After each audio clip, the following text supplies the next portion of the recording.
Bon dia!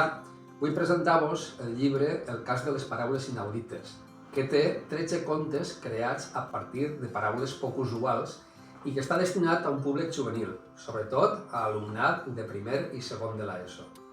Els temes del llibre són molt variats. Tenim històries d'amor, d'aventures, de ciència-ficció, d'intriga, que contenen unes bones dosis d'humor per a fer-les més divertides. El títol de cada conte presenta una estructura similar: el cas extraordinari, el cas increïble, el cas insòlit, etc., que es completa amb les paraules estranyes: vincapervinques, mirmecòfaga, llepafils. Els relats tenen un vocabulari adequat per a l'edat dels lectors a qui van dirigits, però unes quantes paraules, com les dels títols o altres de la narració, són inaudites, és a dir, poc corrents.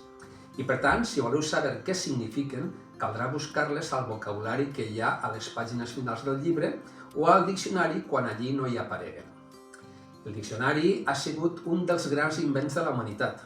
En paper o digital, en resolen els dubtes lèxics i poden donar peu a alguns jocs com els que hem seleccionat en la proposta didàctica del llibre que trobareu a la pàgina web onadaeducació.com. Que vos divertiu llegint i també jugant amb les paraules dels diccionaris.